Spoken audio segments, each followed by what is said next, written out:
1 month after President Joe Biden took the oath of office, the President's administration is hyper-focused, of course, on this pandemic.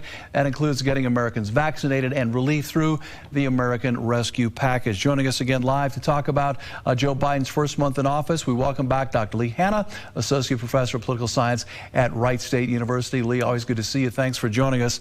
Typically, we focus on a president's first 100 days in office, but, you know, we're 30 days in, so let's start there. Clearly, this president and this administration will be judged on how they lead this country, hopefully to better days in this pandemic. It's two prongs, vaccine and economy. Let's start with the vaccine half. How is Biden doing so far there?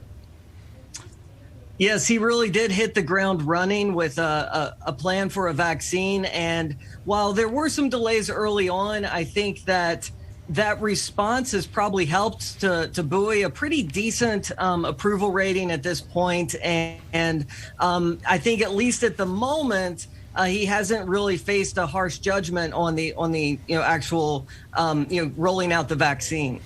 Yeah, it seems to be more and more vaccines are becoming available, so good news there. But the tougher one is the second one, of course, the economy, yes. Continuing to ram this $1.9 trillion relief package somehow through Congress. There's been a lot of pushback. People don't like parts of it, the minimum wage and other things. He keeps talking about being quick and being bold.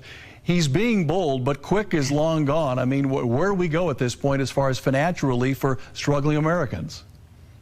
Yes, you are correct. This is the big challenge, and this is where it has become more partisan and more challenging. And I would also add opening schools as probably something that Biden is going to start to become evaluated on. Maybe not right now, but in the next 100 days or so.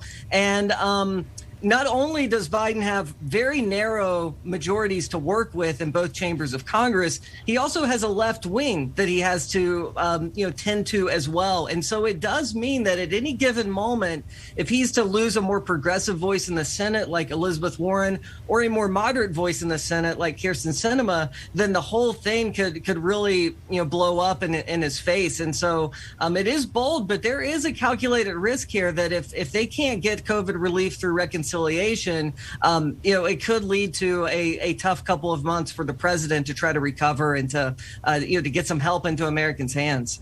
Lee, finally, maybe the biggest challenge of all might be trying to reunify a very divided nation right now. I mean, Joe Biden spent many years in the Senate. He has worked with people like Mitch McConnell for years. They have a relationship.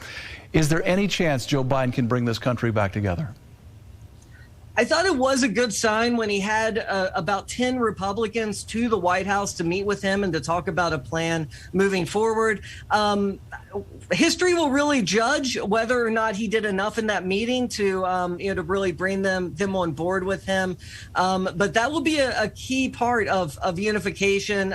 He did stay pretty quiet during the impeachment process and really stayed out of the limelight, which I think was probably smart when it comes to unity. Allow Democrats in the Senate to have their voice heard, but not to hear from the president. And, it's going to be a long road ahead to work together. And there aren't really signs at the moment that either party's base is really maybe allowing them to find as much common ground as we might have hoped at certain points during this process. Yeah, there's always common ground, but will America ever find it again? That's the question. Lee Hanna, thank you so much joining us live tonight from the campus of Wright State. Take care, my friend.